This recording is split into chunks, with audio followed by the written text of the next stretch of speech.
Okay, I know this is an intimidating length of a video. You're just trying to get help on your fantasy football team, but you clicked it. I would like you to stay, and here's why. I put timestamps in the description down below, so that way you can navigate this video pretty easily. And say you need help in the third round, I got you. And then you could skip, and that's just right when we talk about the third round. Bang. This is a mock draft we did recently, so that way it's really up to date where guys are going, what the ADPs and whatnot. So if you're doing a really late draft for your fantasy football league, this video is for you. Yeah, stick around, watch the whole video. And if you don't have time for the whole video, go ahead and just skip through the timestamps, and you can go round by round and see who we're talking about. I'll even put when we're talking about certain players as well. So go ahead, check out this video. Hopefully it helps. And if it does, don't forget to subscribe. Yay, let's go. Because fantasy's starting.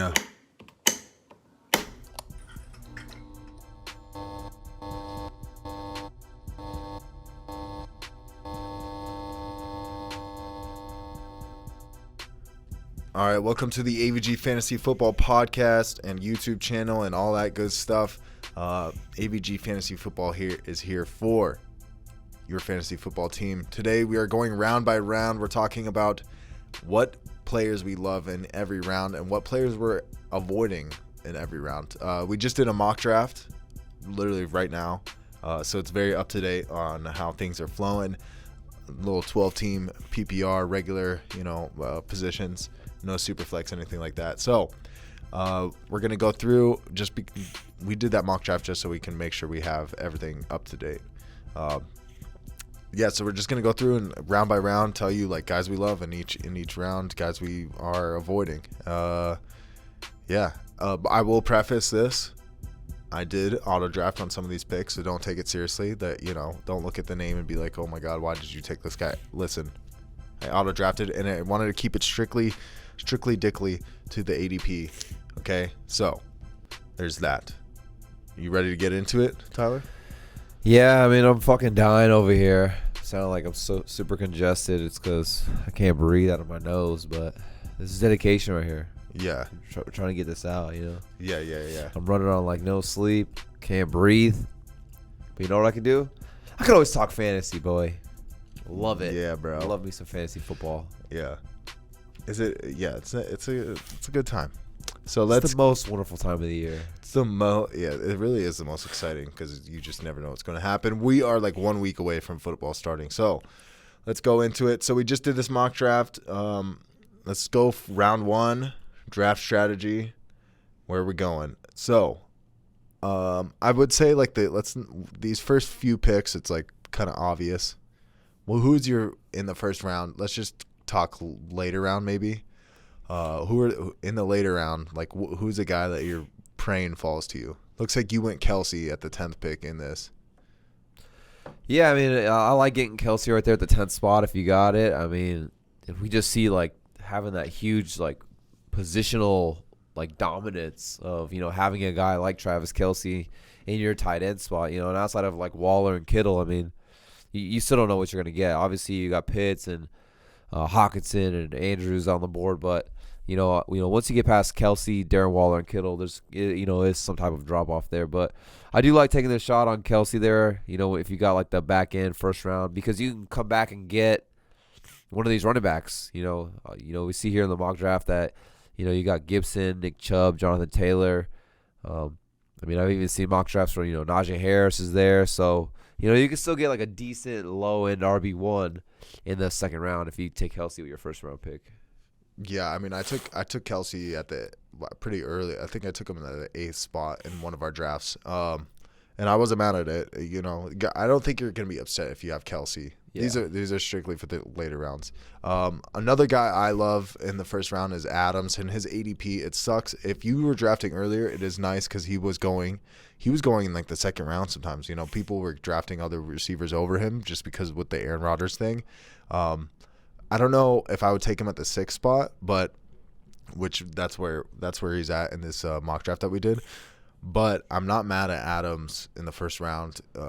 I know it sounds kind of obvious, but these are like Kelsey and Adams. Those are guys that like are going to win you week after week. Yeah. Like if I grab Aaron Jones, like I mean, we can talk about Aaron Jones in a second, but like if I grab Aaron Jones, it's a hit or miss. Yeah. I think I don't know. I think I'm with you on. I guess we can just talk about that now.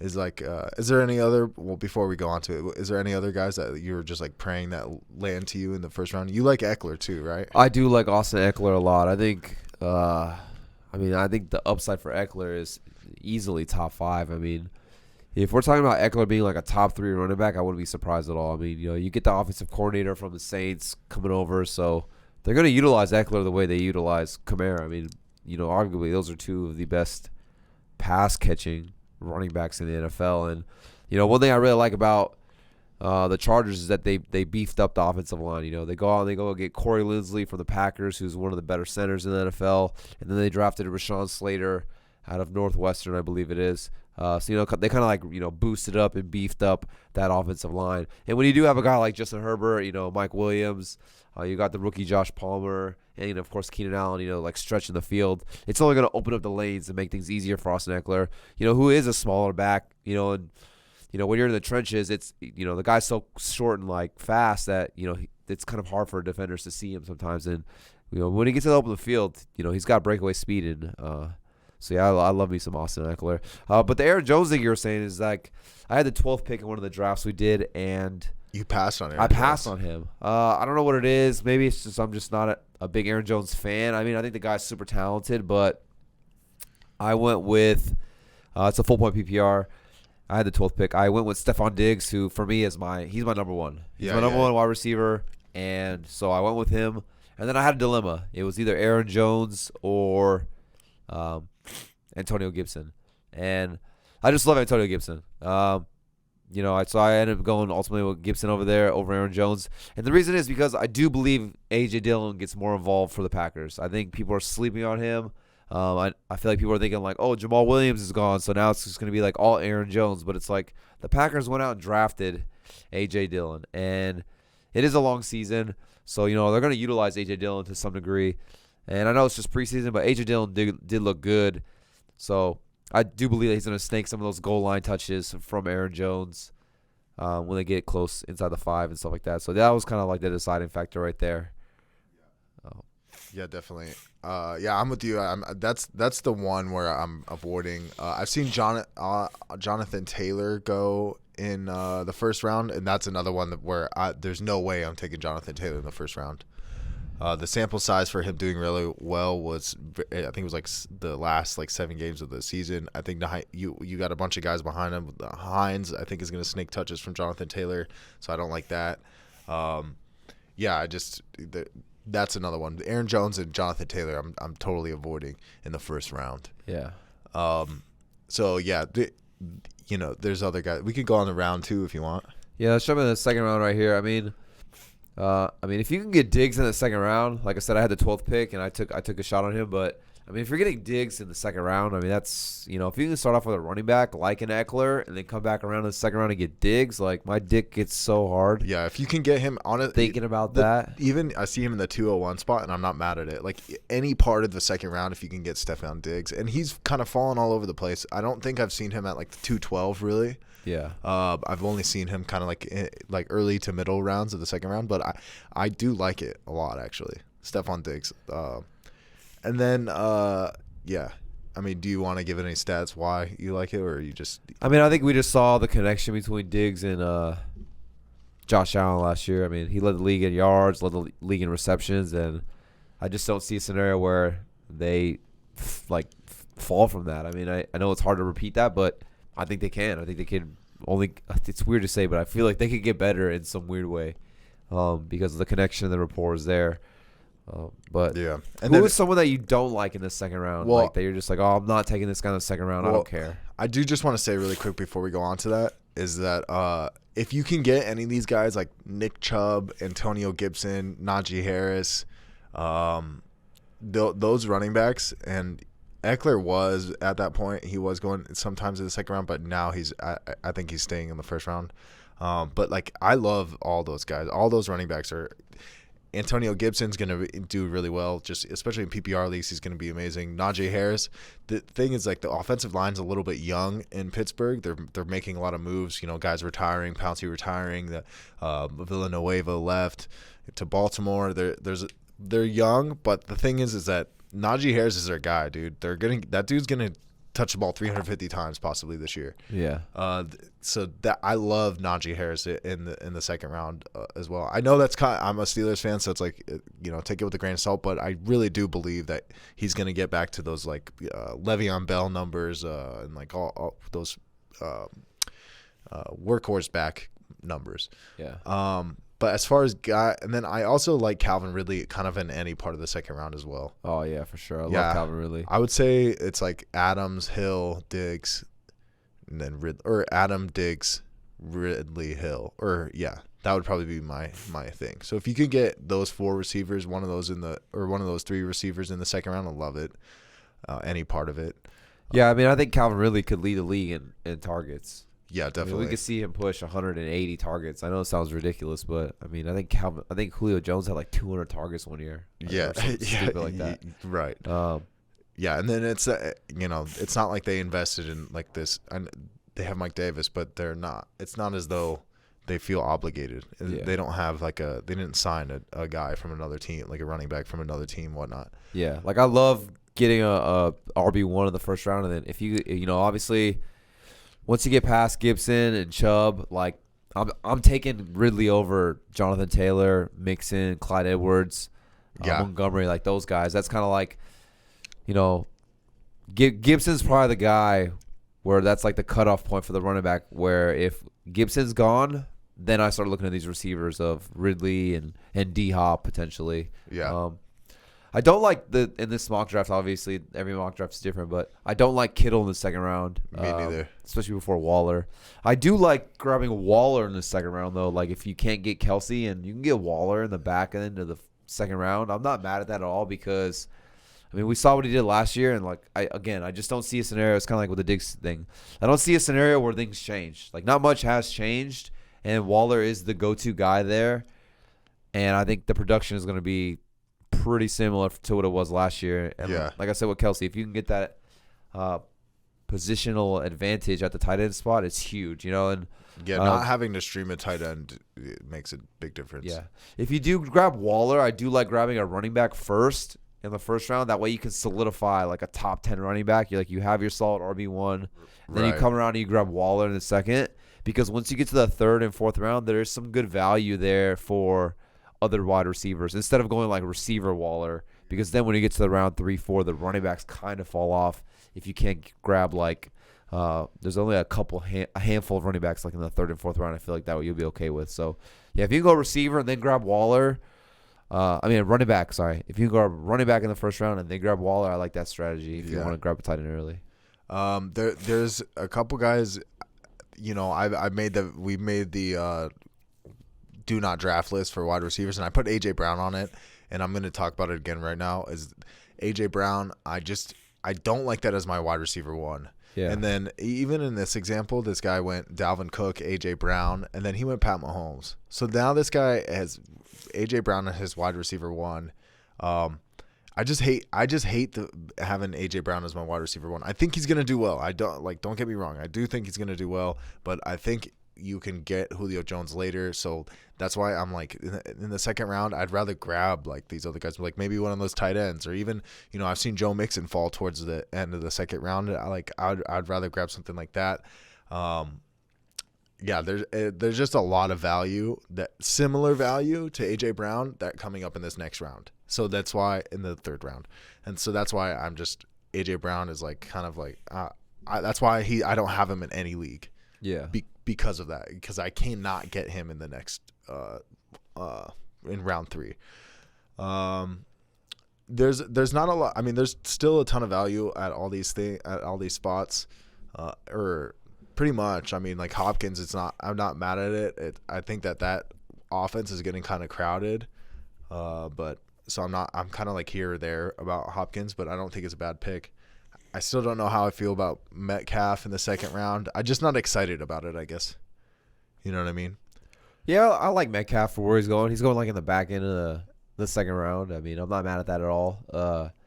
I do think Metcalf finishes in the top 10. I mean, because the guy's just, I don't know. I think he's only getting better, and he's only scratching the surface of like what he could potentially be. And with Russell Wilson there, I mean, when Russ is cooking, he's cooking. So Metcalf is going to be the guy. So yeah, I do love DK Metcalf. He does have a couple dud games here and there, but I mean, for the most part, Metcalf's one of those guys like AJ Brown, where like all he needs is like one catch and it's like an 80-yard touchdown. But yeah, I do like Metcalf a lot. I mean, but if you could get, I don't know. I was gonna say if you can get Metcalf in the third, that would be money, but that's just not. It's just happen. not gonna happen. Yeah, that's just not gonna happen. I put like Terry McLaurin and Keenan Allen just barely below Metcalf. So it's like for me, that's why I don't like Metcalf in the second round. Yeah. Do you know what I mean? I put a lot of these guys, Cedee Lamb, Allen Robinson, that are coming up in the third round, right there. Yeah. With him. So, is there guys going in the third round or the second round that you just like hate? I didn't like Kittle in this round right here. Right. And then, because I think there's value if you get Taylor towards the end of the second round, but I'm avoiding Jonathan Taylor in the at all costs, to be honest. Yeah, me too. I don't think I'm gonna have too many shares of Jonathan Taylor, but yeah, I'm just looking at this. For audio listeners, we have this mock draft that we just did up on YouTube, so go check that out if you haven't already. Just for a little visual aid, I suppose. Yeah. Yeah, I'm just looking at that second round and trying to figure out, if there's any plays here that I don't really like. Yeah, and I think I'm with you on the. I'm with those tight ends. Like I know Darren Waller and Kittle are good, but once the first one goes, once Kelsey goes, I'm usually gonna go and be fine without having a tight end until like the later rounds. Yeah. So we can go on to the third round. So we're into round 3. Who's your favorite guy in round 3? Because there's some running backs that I like. There's like 3 running backs that I love in this round. Yeah, like I feel like there's a lot of good value in the third round. I mean, look at some of these receivers. You got Justin Jefferson coming off with the first pick in the third round. McLaurin, Keenan Allen, Allen Robinson, CeeDee Lamb. I mean, give me any one of those guys. I'm going to be happy. The running backs I do like here. I feel like if you go, let's say if you want to go receiver strategy, you come out and, maybe, you draft Davante Adams and boom, you grab D-Hop or Metcalf because they fall to you. You go back-to-back receivers. And if you could get Chris Carson in the third round, I guess maybe you don't want to double up the Seahawks players there, but, maybe you go Davante Adams and D-Hop. In this mock draft, you could have actually done that scenario if you wanted to. Even if could be a scenario where maybe you get Davante Adams and then you come back around and you get Calvin Ridley some crazy way. And then you come back in the third round and you grab Chris Carson. I'm perfectly okay with having Chris Carson as my RB1. Now, I don't know if he has RB1 upside, but I think he's going to be a solid high-end RB2 where he's going to give you a consistent safe floor every single week.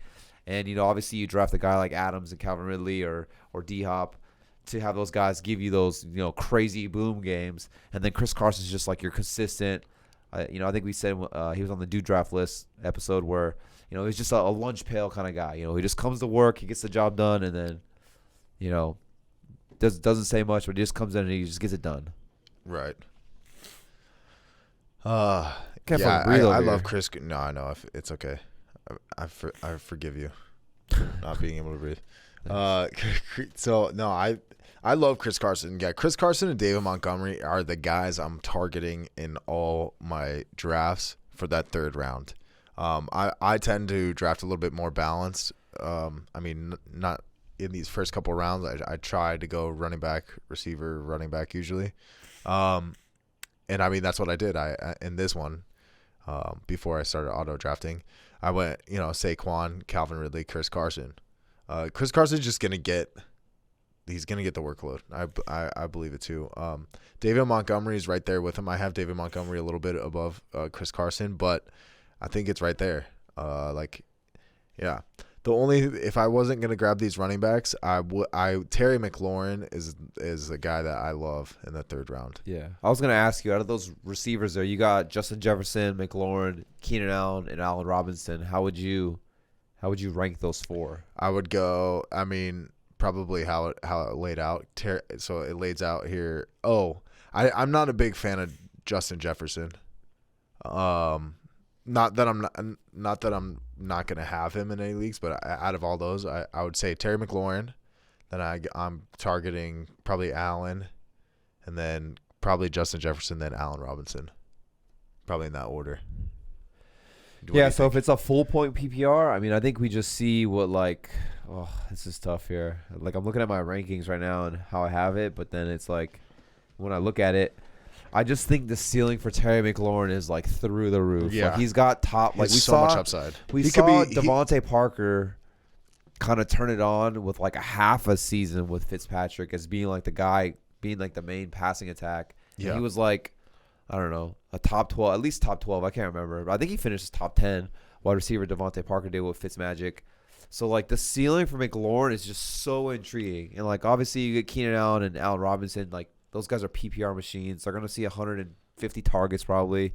Yeah. But, like, just of knowing the ceiling that Terry McLaurin offers, it's like there's a lot of upside. It's so, like, intriguing. And, like, you just, like, it's like I just want a piece of that. Because if he does boom and he does give you that top 5 potential, like, you want a piece of that, you know? Yeah. But I right here in my rankings, I do, if it's a full point PPR, I have it Keenan Allen, Allen Robinson, Terry McLaurin, and I have Justin Jefferson actually as the last of those. Yeah, see, I was thinking guys. about doing that as well. I actually have Cedee Lamb ranked ahead of Justin Jefferson. I think Justin Jefferson, it's just tough for Justin Jefferson for me because I feel like he hit his as ceiling. a rookie, like, he set the bar so high, and it's like, where can he go from there? Right. Like, wide receiver 1 is probably like, you know, he has to finish like top 3, and like, is he gonna finish top 3? Like, no. I mean, you could look at all those receivers ahead of him. You know, D Hop, Adams, Diggs, Calvin Ridley, Hill. Like, those guys are all for sure gonna finish higher than him. Yeah. So then it's like, okay, what is he at? Like, wide receiver 7, but like,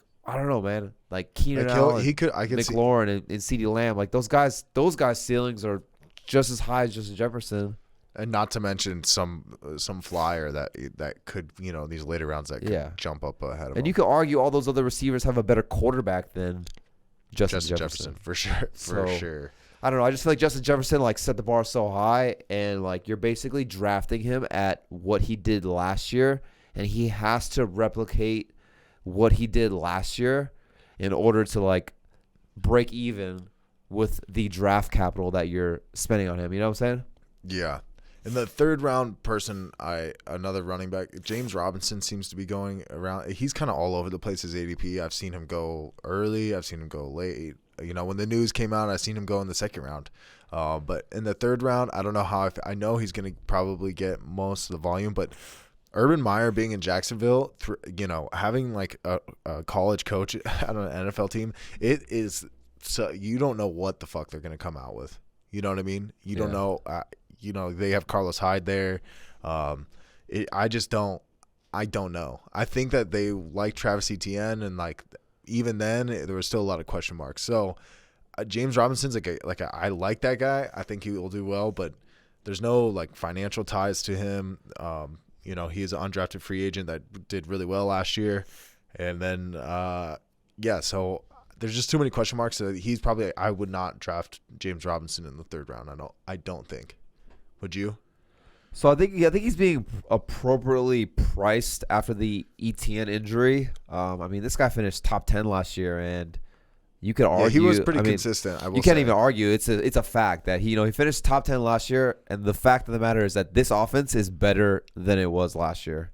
Yeah. So, and now with no Etienne there, I do know Carlos Hyde's there, but I think he's more of just like a depth piece. Obviously, he's going to get his touches here and there, but I think James Robinson earned his role last year as a starter, and I do have him like grouped in that tier of running backs where, you know, it's Chris Carson, David Montgomery, DeAndre Swift, James Robinson. Like, those are like, that's like a tier of running backs for me right there, where it's like, all right, if I can't get, you know, one of the 4, which would be actually Chris Carson, like I said, because I feel like he's just a consistent guy, but you know, like, I think he's like that last guy in that group, that 4-man tier in the third round that I would feel comfortable grabbing him there, because I do feel like he's going to see that like a good amount of touches, like he did last year. And like I said, this offense is going to be better with Trevor Lawrence and, you know, the addition of Marvin Jones and stuff like that.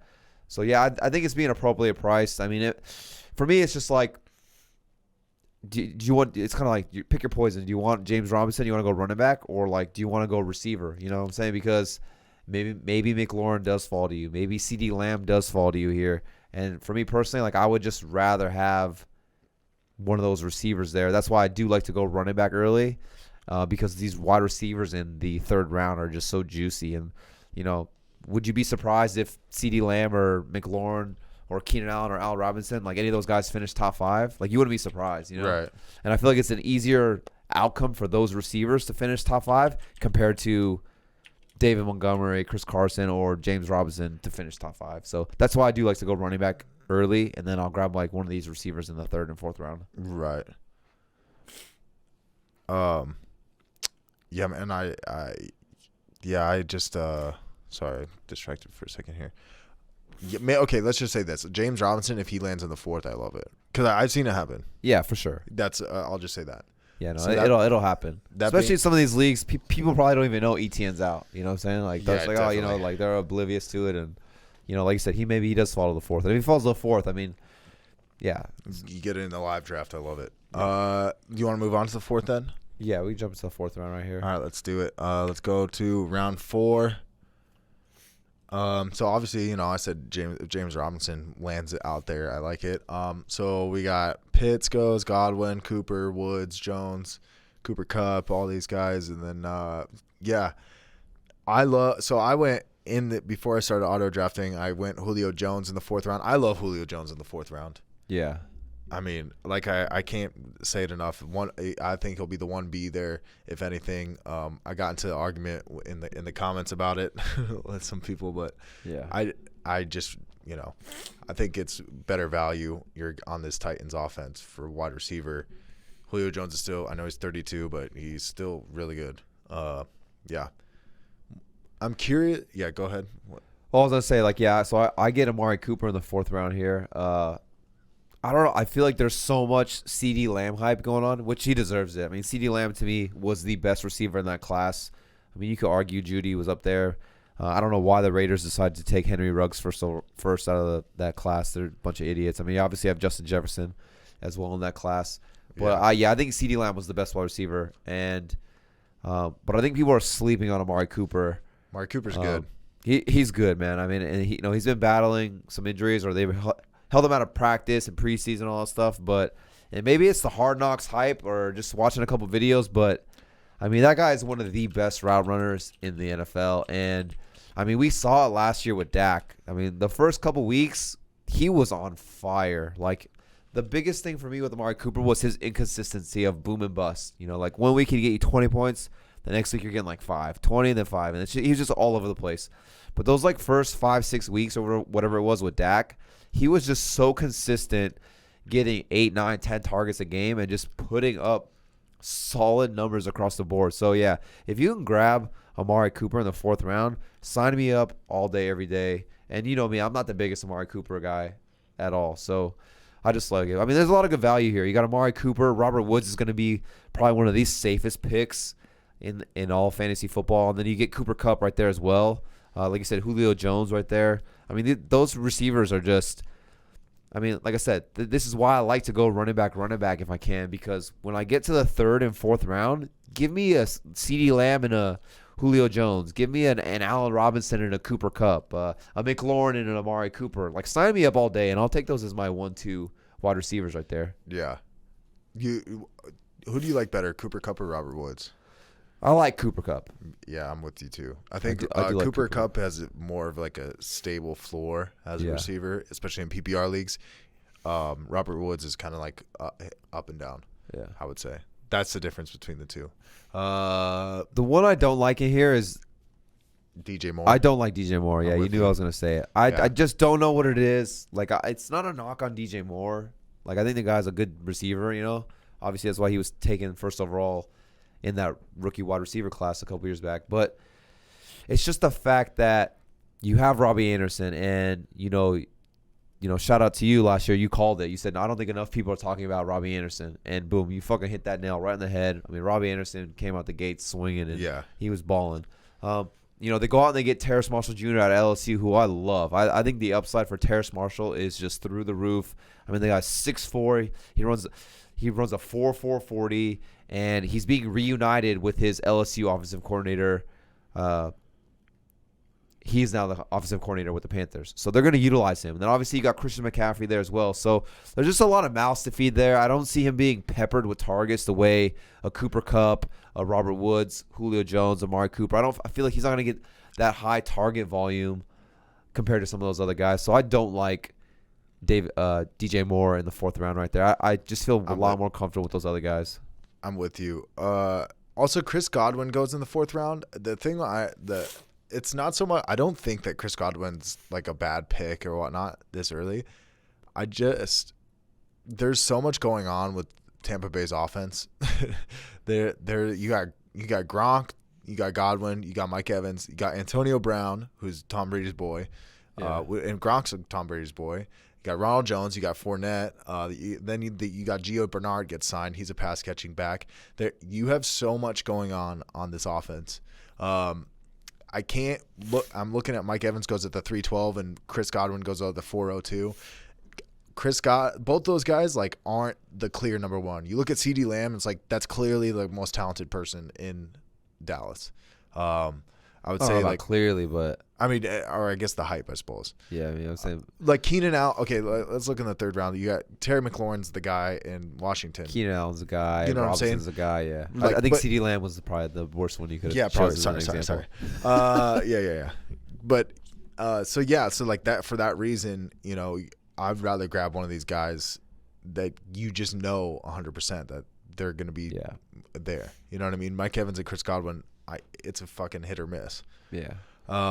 Yeah, I don't like Chris Godwin either. That's why he's on my do not draft list. Like I said, I'd rather have those other guys that are going in that same round ahead of him. And then if those guys are gone, I think I'm going to take one of these running backs here. Miles Sanders or Darrell Henderson, or even the guy who's going in the 5th round, the Gus Edwards. I'd rather have those guys over Chris Godwin, honestly, especially for once you get past this round, the running backs do get kind of gross.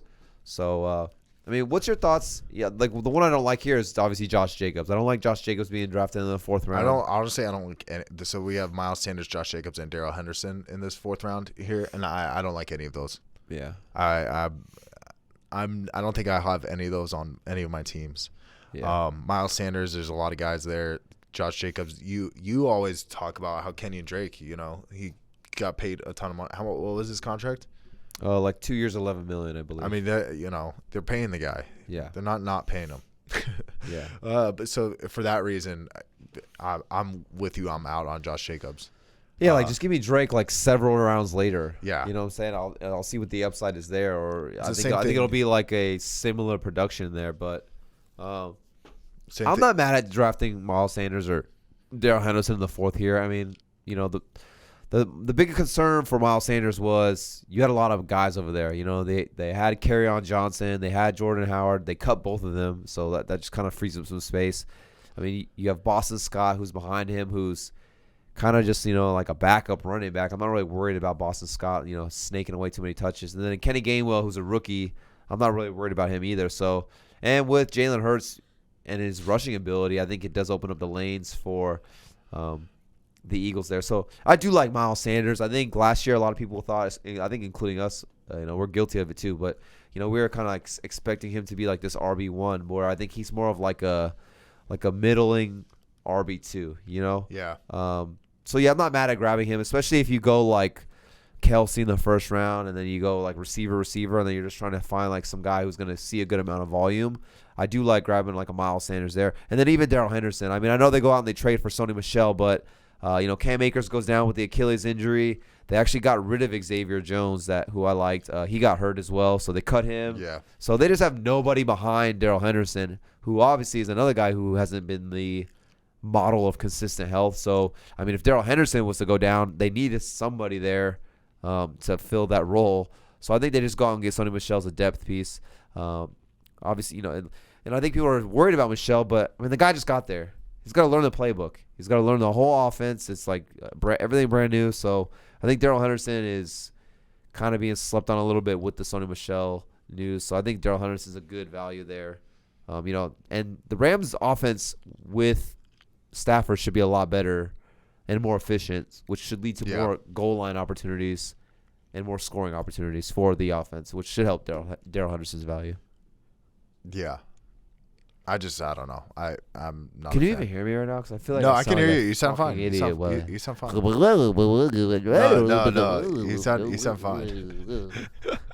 You sound fine. I do like Adam Thielen, and I do like Tyler Lockett. I like Tyler Lockett. Tyler Lockett on 10 or 8 less targets than Calvin Ridley. He has 10 more receptions than Calvin Ridley last year. I think he got 132 targets last year. Yeah. You can get him in the 4th round as your wide receiver 2, possibly 3. I'm not mad at Tyler Lockett. Yeah. So we can go on to the 5th round. You ready for that? Yep. Let's do. How do you feel? Okay. All right. Let's just go ahead. So we got some quarterbacks going in this round. We got some Mark Andrews, T.J. Hawkinson. I'm not a fan of either of the grabbing one of those tight ends this early. After those other ones go. Yeah. Gus Edwards goes in here. You got Brandon Ayuk, Mike Davis, Kareem Hunt, Deontay Johnson. How are you feeling about these guys? See, for me, I do like this round to grab Hawkinson. Like, if you don't get, if you pass up on a Kelsey, Kittle, Waller, Pitts went in the 4th round. I do like grabbing T.J. Hawkinson in the 5th round right here, and I just hope this doesn't burn me because I've done a couple leagues already, and I have T.J. Hawkinson in literally every single league because when I get to the 5th round, I just pull the trigger on it because I think once you get past T.J. Hawkinson, who I have as my number 5, I do have Kyle Pitts ranked ahead of Hawkinson just because I feel like Pitts is going to a good amount of targets. I was watching some tape on Pitts, and it's kind of like they're like neck and neck. They're like right next to each other for me. But I do love T.J. Hawkinson. I feel like once you get past T.J. Hawkinson, I'm not in love with Mark Andrews. I think his value is all touchdown upside, and if he doesn't get touchdowns, he's not a guy who's going to give you a ton of yards, and he's not a guy who's going to give you a ton of catches. And then after that, it kind of falls off. But I do like Hawkinson. Goff, as much shit as we talk about Goff and how bad he is, I don't think he's that bad. He supported both Robert Woods and Cooper Kupp for multiple years. So the guy is a capable NFL quarterback, former first overall pick. And I do think that T.J. Hawkinson is their best offensive weapon in the passing attack. Obviously, they got Swift out of the backfield. But in terms of I do like Tyrell Williams as a late-round sleeper. Yeah, I know you like Amon St. Ra, but, the guy's still a rookie. Amon-Ra St. Brown. Amon-Ra St. whatever, yeah. But those guys aren't anyone who's going to demand a huge target share. So, I do like Hawkinson in the 5th round because I think he could see 120, 130 targets. And if you're getting that from your tight end position, that's just a crazy amount of volume right there. Yeah. I don't know how I feel. But I just my thing is that it feels like every year these rounds 5 through 6, 5 through 6, 5 through 7, around these middle rounds, there seems to always be a tight end there. In the past it's been Evan Ingram. I always feel like those ones never amount. And then they're always they get drafted at that middle. So you have tight end PTSD? No, I just feel as though every time you draft a tight end in there, that's where they stay in their statistics, in their stats. It doesn't seem like to me that these middle round guys. I do think 130 targets, if you can bounce that's pretty dope. Every offense is different. Jared Goff goes to Detroit, it's different. But I don't know if Jared Goff is a guy who really we saw Tyler Higbee. I don't know if he targets the tight end as much. Yeah. Do you get what I mean? So if that's the case, that's kind of why I'm out on T.J. Hawkinson. I feel that's why I'm kind of high on Amon-Ra St. Brown, because he lines up in the slot. That's where Cooper Kupp did. So then those later rounds. So yeah, I don't know. I'm with you on the Mark Andrews thing too for sure. But we got some. Are you drafting a quarterback in this round? You got Kyler Murray, Lamar Jackson, and Justin Herbert all in this round. The only quarterback I'm pulling trigger on in this round is Kyler Murray. Me too. I did it in one of my other drafts. I was in the 5th round, and it's kind of like a juicy quarterback league. It's 6 points for passing touchdowns instead of 4. So just a little more incentive for the quarterbacks. And obviously you get the rushing upside with Kyler Murray as well. I mean, he kind of gives you like that Lamar Jackson rushing floor, but with the, like the upside of the passing. I was and literally the about weapons to say that he that. has, and D-Hop and AJ Green's been making some noise in training camp, kind of like a resurgence. Christian Kirk, Rondell Moore, the rookie, and then even Chase Edmonds out of the backfield. So a lot of weapons there for Kyler Murray. I do like Gus Edwards here in the 5th round. I think I'd be pulling the trigger on Gus Edwards in the 4th round, honestly, because I just feel like he's going to get so many touches. And, we did the video where Best availability. Yeah. We did the video where the Ravens running backs had 20 carries inside the 5 last year, and Lamar Jackson only had 1, which I think that number will go up this year, obviously, especially with J.K. Dobbins being out. But, we kind of saw how this offense is being ran. When they get in close inside the 5, they're not running the ball with Lamar Jackson. They are running the ball with their running backs. So, and I think Gus Edwards is going to be a huge beneficiary, or however you would say it, to that opportunity given to him in all those goal line carries. And obviously you got Tyson Williams behind him. He'll get involved too. But, yeah, I do like Gus Edwards and what he offers. And, I just think it's going to be, even if he gets you 15 carries, he's going to get you a safe floor each and every single week. He's going to be a solid RB2. Yeah, I would say I put Myles Gaskin. I think is up there too. I don't know if I would take him. I'm kind of avoiding Myles Gaskin, just going.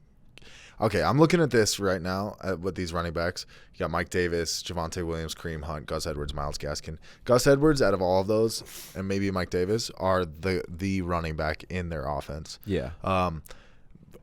So these other guys, like with Kareem Hunt, Kareem Hunt is very talented. I think he could operate an entire backfield by himself, but you got Nick Chubb there. You know what I mean? So he's still going to be involved. He's still going to be, he's going to score touchdowns and whatnot.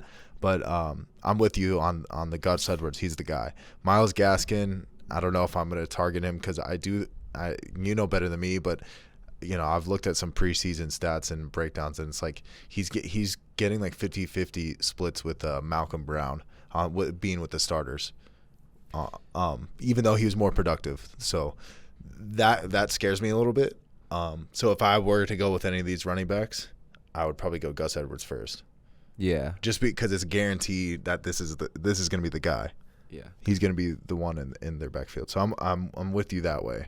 And Mike Davis is there too. But I think you could get Mike Davis in the 5th and even maybe the 6th round. So potentially, yeah. For the Gaskin scenario, I think the Malcolm Brown thing is being overhyped. I mean, I think Malcolm Brown is good. It's a good veteran running back, but he doesn't offer what Gaskin does, especially in the passing game. No, for sure. I think Savant Ahmed is more of a threat to Myles Gaskin than Malcolm Brown is. The thing is we don't know. We don't know how it's not the so Miami much Dolphins running backs are going to split up. If we knew he was going to get the workload he got last year, I mean, I think drafting him in the 3rd round would be a good price because he was getting you 90 total yards every game. He was getting you 40, 50 yards on the ground and then another 40 or 50 yards through the air. And he was he was a solid PPR running back. He was giving you 15 PPR points every single week. But like you said, we kind of don't know. But I think that's kind of baked into his draft price of being the 5th round, 6th round. Yeah. So, I don't know. I guess I say that more just because it's 50%. He's only 50% with the ones. Not so much that Malcolm Brown is 50% with the ones. Yeah. Do you get what I mean? Yeah. It's the fact that he's not on every snap with them. Because you've seen guys that do that.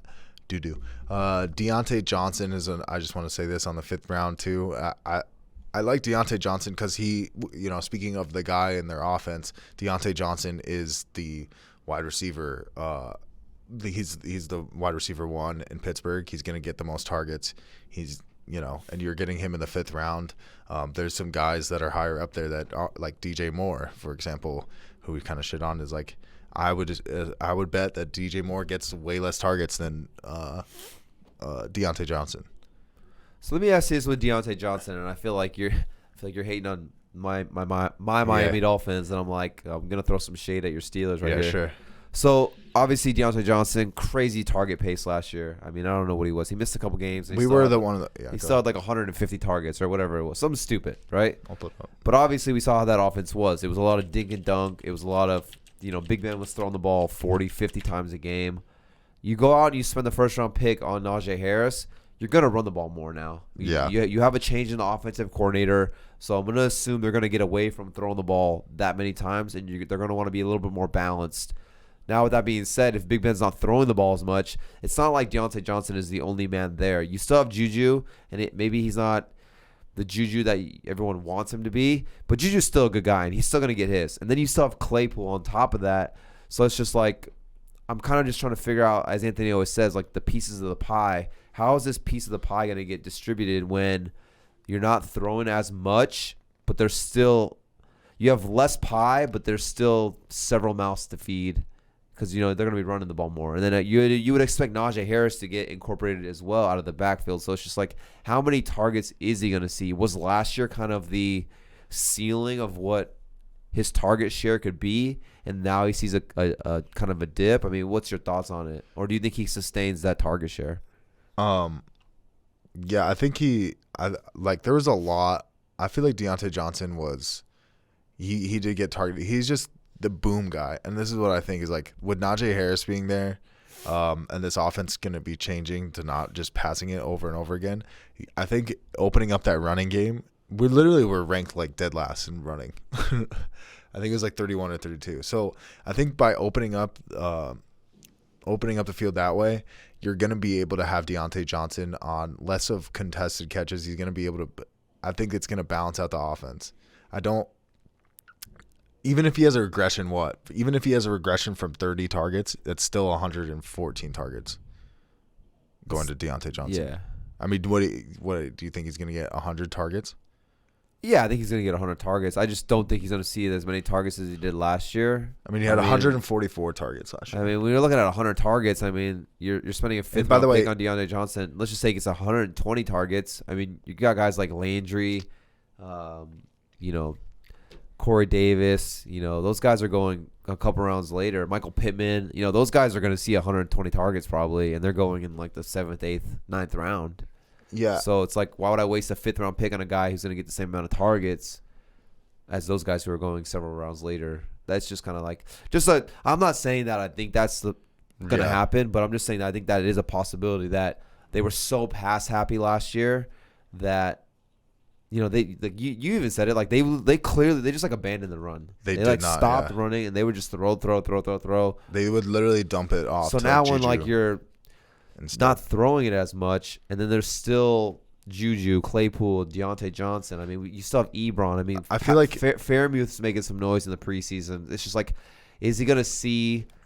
I know he averaged like 8-9 targets a game or whatever it was. Is it like, is he still gonna average 8-9 targets a game? Like that's my biggest question mark with him. I just think there was every defense game plan for this passing offense. And now defenses can't just do that against the Steelers, just because of having the running option. So because of that, I do think like he only had 88 receptions on 144 targets. Yeah, that's not very good. So because of that, I think that he's going to be more productive with his targets than previous years. So I don't know. We talked about how Deontay Johnson, who said it, top 5? Was that Anthony? That was Anthony, yeah. Yeah. But anyways, we don't need to beat a dead horse over here. Let's go on to round 6 then. Round 6, we got round 6, you got Michael Thomas coming off the board. I've taken a shot on Michael Thomas in 2 leagues in the 6th round. You don't like it? No, I do. I've drafted him twice in the 6th round. I think maybe I got him in the 7th round in one league, but I do like taking a shot on Michael Thomas, especially seeing how good Jameis looked in the preseason. Now I get it; he's going to be on the pup. He's probably not going to come back for the first 7 weeks, but I'll just throw him in my IR spot and I'll just stash him because, I mean, it is. And I know it sucks. You're basically spending a 6th round pick on a guy who's not going to play for the first 6-7 weeks or whatever it is. But when he comes back, if Jameis is going to be slanging that thing like he was in Tampa, and if he's going to look as good as he did in preseason, we know what Michael Thomas is. We know his ability. We know that he's got, wide receiver one upside. So it's like, just give me Michael Thomas. I'll stash him. I'll sit on him. I'll let him get 100%. And then when he comes back, I mean, he's going to be at least a top 20 receiver for the second half of the year. One of my leagues, I got Terry McLaurin, Cedee Lamb, and then I drafted. I felt so comfortable having Terry McLaurin and Cedee Lamb as my 1 and 2. I was like, I'll just take a shot on Michael Thomas because I don't need him. Right. I have those receivers who I can play each and every week, and I'll just let Michael Thomas sit on my IR spot. But when he comes back, and if Michael Thomas could be the guy that he was, I mean, just think of that trio of McLaurin, Cedee Lamb, and Michael Thomas. I mean, that's totally. That's nice right there. Well, okay. That's a deadly 1-2-3 combo. Enough roster baiting. Yeah, sorry, dude. Okay, this is my thoughts on Michael Thomas, all right? Michael Thomas, when this all came out, I made a rule I won't draft Michael Thomas unless it's the 9th round. Yeah. And his ADP has gone up. Him. Yeah, well, his ADP has gone up since the surgery and all that. The thing in the offseason that happened scares the heck out of me. Like him not reporting to people during the offseason, to the organization. He basically ghosted them for like 5 months. That scares me. He's not so happy there. He's been a little dramatic on social media. So even when he can come back, is he going to do one of these things where he's like, "Oh, I'm injured," but he's really not injured? You know what I mean? Like, or who was it? AJ Green did that 1 year. So I don't know if it was last year or the year before. So because of that, I'm avoiding Michael Thomas in all my leagues, to be honest. Yeah. But I will say it is a good point when you're talking about the IR spot. It is nice if you do have an IR spot, and you should add, if you're listening to this, check with your freaking commissioner and figure out, do you have extra IR spots? A lot of leagues have like 2 now, 2, 3. So Michael Thomas, you can stash him, and then after your draft's over, you can go and pick up like these, wide receivers with upside or running backs with upside that are not being drafted. So in that regard, I can understand. 6th round, 6th round is actually kind of late because I've seen him go in the 5th round too. But 6, for me, I'm avoiding Michael Thomas. Yeah, I get the justification with the IR spot. It's not bad, but I don't know if whenever he comes back, if he's going to actually be available for the team. That's just my thoughts. Yeah. Some of the players I don't like in this round, Jamar Chase, Deebo Samuel, I just don't like the upside that those guys present. Yeah, there you go. Prevent. Yeah, they're preventing upside is what I'm saying. Yeah. So, yeah, I'm probably not getting any shares of those guys. I mean, T. Higgins is going in the same round as Jamar Chase. Give me T. Higgins over Jamar Chase any given day. I mean, a couple running backs that go in this round, Damian Harris and Raheem Mostert, I like their values there. I kind of joked around. I said we have some insider information, but we do know somebody who's with the Niners, and he was just telling us how, Mostert is just crazy fast and one of the fastest people he's ever seen. That's when we're talking about everyone's fast in the NFL. So when you're saying like this guy's crazy fast, I mean like that's just shows how fast he is. And then if they do get to the point where the 49ers turn over the reins to Trey Lance, I was telling you off air, I mean, nobody's afraid of Jimmy Garoppolo fucking running the ball, but when you have Trey Lance back there, you can really utilize that RPO kind of passing offense the kind of way the Ravens do with Lamar Jackson, and that does open up the lanes a lot more. And when a guy is as fast as Mostert and can hit the edge, and break tackles like he can, as long as he can stay healthy, I think he is a crazy good value for where he's going, especially after hearing that information from our guy. Yeah, I'm with you on that. Damian Harris, you think it's too early?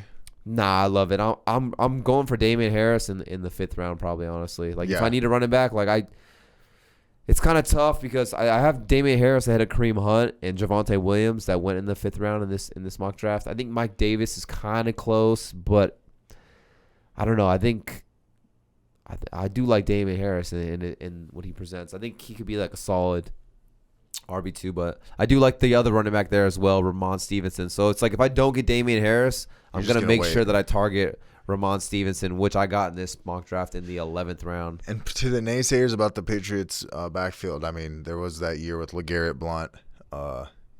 I think, what did he have, like 16 touchdowns? Something stupid, yeah. Something ridiculous. So it's possible that offense can do it if they got the right guy. And, it could be Damian Harris. So I still don't know. Chase Edmonds going in the 6 is pretty late compared to his regular ADP. Yeah. You know me, I'm not really big on Chase Edmonds. I'm with you. I think we're going to see a lot more James Conner than I think people anticipate. And I think the one stat that just scares me the most is last year, and I know things change year to year, but last year Drake, I believe it was 21 carries inside the 5. Chase Edmonds carries inside the 5, 1. Yeah. So that's not very good. A 21-1 split for the carries and the running back. Yeah. And then not to mention you have Kyler Murray, who was snaking carries from inside the 5 as well with the RPOs. That's why he had so many rushing touchdowns. So It's like Chase Edmonds is a good third down back in the NFL, but I mean he's battling Kyler Murray and James Conner for carries. So for me, and I could be wrong on this. Obviously if James Conner has just fallen off a cliff and he's just completely done, maybe they do just give the ball to Chase Edmonds. But I think they utilize James Conner a little bit closer when they get in the goal line, which kind of caps Chase Edmonds' ceiling here. Give me a Mostert, give me a Damian Harris compared to him. Give me even like a Trey Sermon over him, honestly. I'm not mad at the quarterbacks that went in that round. Rodgers, Wilson, Prescott. No, not at all. Yeah, I'm not mad at those. I mean, me personally, I would probably end up waiting. I'm not going to target those guys in a lot of drafts, but I get it. Because for me, I'd rather grab like a Stafford later on, and like even like a Kirk Cousins and a Stafford 1-2 combo, and just play the matchups. Yeah, that's how I go. So let's go on to the 7th round. Is there anything else you want to say on 6th? Nah. So the 7th round, I think one of my, like I said, the value at receiver is just like, and this is kind of why I do like grabbing some of these running backs early, because, I mean, when you get to like the 6th, 7th round, it is kind of tough depending on the running back situation. There's only a handful of good ones. But, I mean, you got guys like Robbie Anderson, who I think is, still really talented. They signed him to a contract extension. Corey Davis, who I'm just falling more in love with as we get closer to the actual season. I mean, we saw Zach Wilson just pepper him with targets. And I know Elijah Moore, the rookie at Ole Miss, has been out. But I think that's only built the connection and rapport that Corey Davis and Zach Wilson have. I mean, you got AB, who's since he got to Tampa, he's basically led the team in target share, I believe.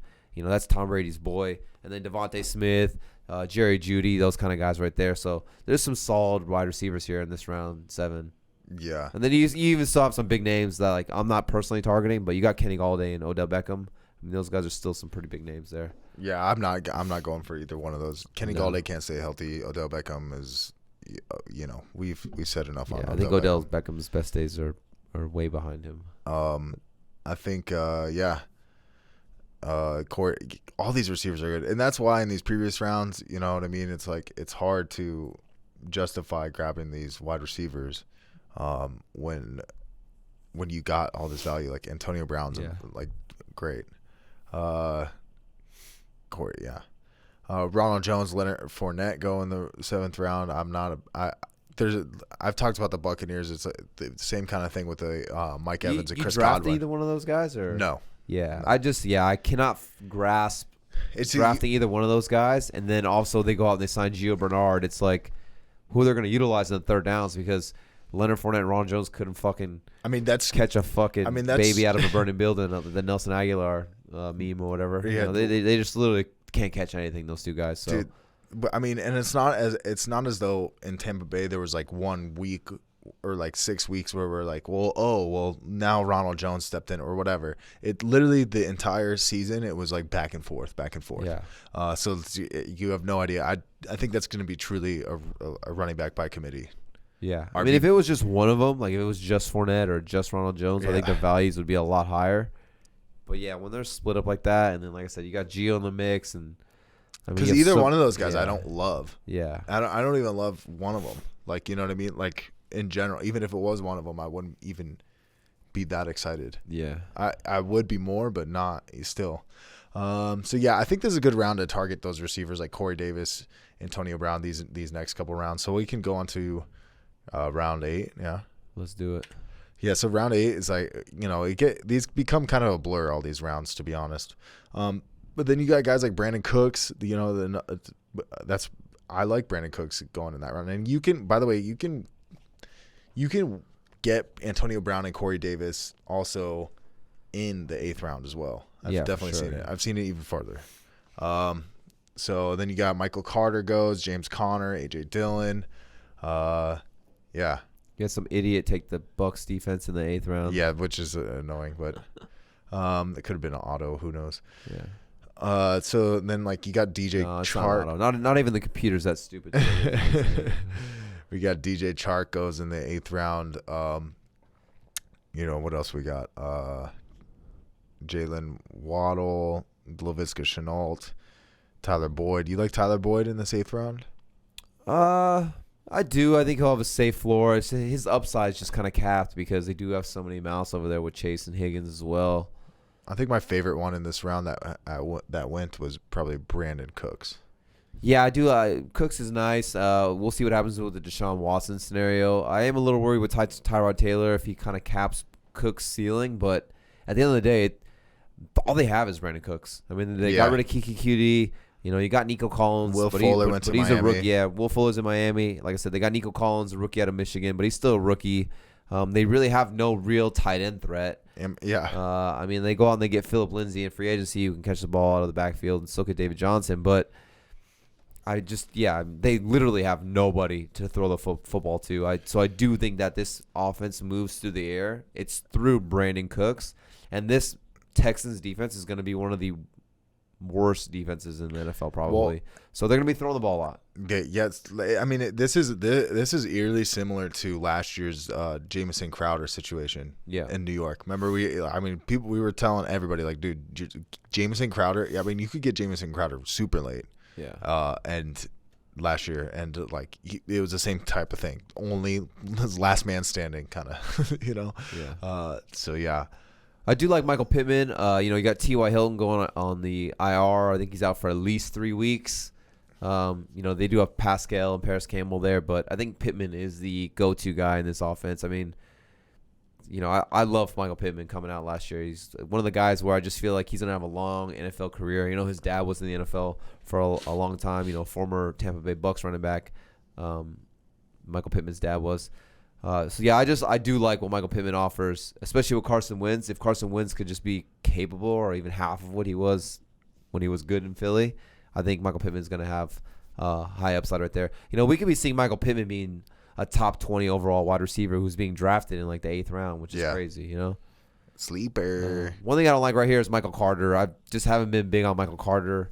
I think he's more of like a scat back. I don't know. I don't like it. They still have Tevin Coleman. You got Ty Johnson, who actually looked pretty good over there for the New York Jets. So I think Michael Carter, who's a rookie, why would you just give a rookie the reins or the keys to the kingdom when you do have 2 savvy veteran running backs over there who know the offense better and who actually have been in the NFL and played in an NFL game? So, I don't like Michael Carter at all being drafted that high. Yeah. And then, like I said earlier with the Chase Edmonds thing, Chase Edmonds goes in the 6th round. James Conner goes in the 8th. You probably get him. I got him in the 10th round the other day. No, yeah, so it's like, and a lot of these guys you can get even later. To be honest, so it's like, give me Chase Edmonds and give me James Conner over Chase Edmonds. 3 to 4 rounds later. Yeah, yeah, definitely. Let's just go on to the 9th round. I know we're kind of like speeding through these, but these rounds are kind of, like I said, they all mix together. Yeah. So let's go on to the 9th round. You got Jarvis Landry, Mike Williams, which I love Jarvis Landry in this round. Yeah. Or even later you can get Jarvis Landry too. As a PPR guy, it's awesome. You got some tight ends: Gesicki, Noah Fant, Logan Thomas, and Robert Tonyan. I love those 2 last tight ends. I said Logan Thomas and Robert Tonyan. I think Logan Thomas is probably my favorite. You were talking about T.J. Hawkinson getting a lot of targets this year. I think that Logan Thomas is right there with him. I think he's going to get in a very similar amount of targets. Yeah, you know what I mean? And you can get him in the 9th round. Yeah, no, I agree. I love Logan Thomas and the upside he provides, especially if we're going in like the 9th round. Sign me up all day. Especially if you, like I said, once I get past T.J. Hawkinson, I'm assuming Kyle Pitts is off the board as well. Once it gets past him, Logan Thomas is my next best available tight end. But you are seeing guys like Mark Andrews, Higbee, Noah Fant, Robert Tonyan. Those guys are going ahead of him, which blows my mind because I think with Fitzmagic at the helm, this passing attack is going to be one of the better passing attacks in the NFL. And I do like the upside that Logan Thomas presents. I think he has top 5 upside where I just don't see, Higbee, Tonyan, Noah Fant, even Gesicki. I just don't see those guys having top 5 upside the way I see Logan Thomas do. Yeah, I would say that those two, Jarvis Landry and Logan Thomas, are my favorite out of all those guys. And then this is a good round to get, if you're waiting on a quarterback, you do have Stafford and Ryan Tannehill coming off the board. Both those guys I feel like they're, as far as fantasy goes, both those guys are kind of identical quarterbacks, in my opinion. Yeah, for sure. I mean, me, I do like to do the double quarterback strategy. If I wait and I'll grab 2 quarterbacks in the later rounds and I'll just kind of match up base them week to week. I mean, if you're telling me I can wait until the 9th, 10th round and I can grab Stafford and Tannehill and those are my quarterbacks to play the matchups with week to week, I mean, sign me up all day. Totally. Those are 2 money quarterbacks right there to have. Yeah, 100%. Let's just go on to the 10th round. Those are guys you hate, Will Fuller and Curtis Samuel. You've talked about.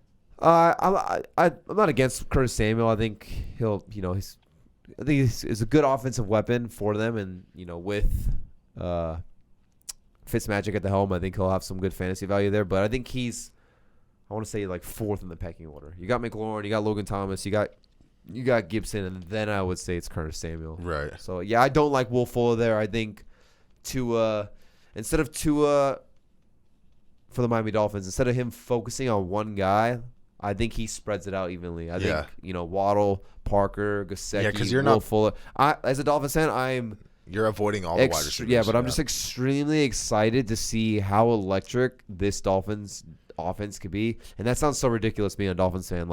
This offense could be electric. I really do believe that. I know I'm a little biased because I'm a Dolphins fan. But the weapons that we have, bro, look at Pittsburgh. If Tua could be as productive as he was back when he was with Alabama prior to the hip injury, I just think there is no ceiling for this offense because of the playmakers they have, bearing that they all stay healthy on the field the whole time. So, but yeah, the whole point of what I'm saying is I don't think Tua hones in on one guy. It's not Waddle. It's not Davante Parker. It's not Will Fuller. I think he spreads it around. So we're gonna see a lot of Waddle games, a lot of Will Fuller games. You're going to see some, Davante Parker games, the Gesicki game. So that's kind of why I'm avoiding those guys. What I have done is I have taken a couple shots on Davante Parker in the later rounds just because he's the last Dolphin receiver being drafted. But, don't sleep on Davante Parker and his ability to be a good NFL wide receiver. I mean, like I said, year with Fitzmagic, he finished as a top 10 wide receiver. Yeah. And then in the 9th round, you got Kenyon Drake goes. Yeah. Which proves the point about Josh Jacobs. Okay, let's go on to the 10th round, round 10. So this is where I'm starting to look at these drafts, and I'm like, ooh, look at that gem. Look at that right there. You know what I mean? Yeah. I like the 2 guys I love in this 10th round that went are these 2 wide receivers, Marvin Jones and Jacoby Myers. Jacoby Myers just because he's the only guy in New England. You know what I mean? Yeah. And then now now that they have Mac Jones under center, I think that they're gonna really hone in on what their offense used to be like, and I think if best ability availability is the only guy available. Yeah, for sure. In New England besides the running backs, and then Marvin Jones. Marvin Jones in the 10th round. I mean, I feel like that's a big steal. Marvin Jones is so consistent. When he was in Detroit. This guy just falls into the end zone. It's crazy.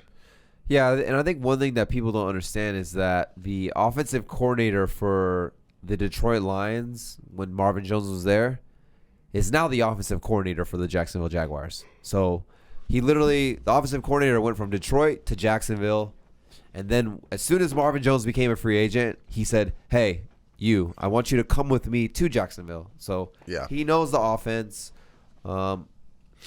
I think DJ Chark's going to be the odd man out in this offense. He's been battling injuries, and that's the thing. He hasn't really played or practiced. I think Laviska Shenault's going to be the short, intermediate PPR guy. I do like Shenault's value. I think he's got a good talent there. But I think Marvin Jones is going to be like the guy who stretches the field and, the more vertical threat. And then, like you said, we've seen Marvin Jones get it done. I think it's 9 touchdowns he's had in 3 of the last 4 years. So, I mean, yeah. Does he get at least 7 touchdowns? I think he does. Yeah, at least, I think. And then also, and if Trevor Lawrence ends up being as good as, as he was in college and all that, isn't it so funny? Like around this time, these rookie quarterbacks, they just kind of don't get as much love as, when they're coming out, like the year or two beforehand. There's all this hype on Tua, and then he gets into the league and it's just like everybody's like, no, whatever. But Trevor Lawrence is awesome, man. Like, and you can get Marvin Jones 2 rounds after Laviska Shenault and DJ Charko, and he has a rapport with the offensive coordinator, and he's built rapport in preseason and camp with Trevor Lawrence. I fucking love it. I'm avoiding Marquise Brown just because he's so hit or miss every game. It's it's either 30 stop points trying or, to make it a thing. Yeah. Like if Marquise Brown was that good, that's just not a thing. If Marquise Brown was that good, you don't go out and draft Devin the Dude Duvernay last year, along with James Prochet, and then you don't go out this year and go sign Sammy Watkins in free agency, and then draft Rashawn Bateman. So it's like literally after they got Marquise Brown, they've brought in more receivers. So it's like if this is the guy, why are they constantly still trying to find the guy? And I feel this, yeah. And I feel the same. Honestly, I feel stop trying to make Mecole Hardman a thing. I mean, yeah, it's getting to that point where like it is. They literally are interchangeable almost. It's crazy that you say that. Like they are kind of interchangeable. I look at them the same. I look at them exactly the same. Yeah, it is. Marquise Brown actually, I look up because he's had big games before. Yeah. Versus Mecole Hardman. I think he had one. Maybe we see finally a Mecole Hardman, breakout. I mean, if there's gonna be one or the other, give me Mecole Hardman with Patrick Mahomes compared to Marquise Brown with Lamar Jackson. Yeah. You know what I'm saying? Round 10 though, I know he went in the 11th round, but I've gotten Zeke in 2 leagues, and when I get to round 10 is where I decide to pull the trigger on handcuffing him, and I do grab Tony Pollard in the 10th round. Yeah. And I don't know if you feel the same way about like Tony Pollard's the one I have. If you have Dalvin Cook, do you pull the trigger on Alexander Madison in the 10th round, just lock it up? If you have Aaron Jones, do you try to get AJ Dillon if you can if he's still there in the 10th round? But yeah, I do like looking if you do grab a Zeke, Dalvin Cook. I don't know why those two are like the guys who kind of like. Well, Tony Pollard, there, but I think he had one game last year when he went in for Zeke, and and it was like he had like 31 fantasy points. Yeah, you know what I mean. So it's like proven that when he goes in there, he can handle the workload and be productive with it. Yeah. So I think that's why Tony Pollard's kind of like on my number one on all those handcuffs. So I'm with you on that. Which is interesting is like, you're gonna grab Tony Pollard, who's a handcuff, and we got guys like David Johnson going in the 10th round. Yeah, I'm staying away from every running back from the Houston Texans. I just want nothing to do with it. The only Houston Texans player I'm drafting is Brandon Cooks, and that's it. Yeah. Well, then we can just go on to the 11th round, I guess, here. So I think this is handcuff land. It's safe to say you can grab one of these handcuffs. I do not draft a defense in these rounds, by the way.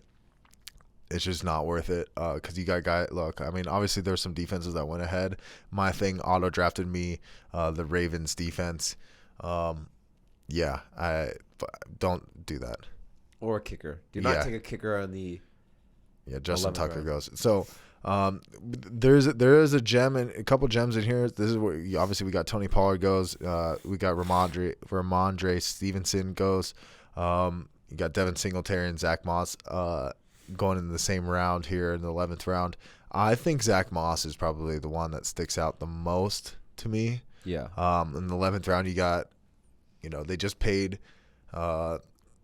Josh Allen. So we were talking about in a previous episode how that could affect Zach Moss getting more run because they're trying to protect that quarterback.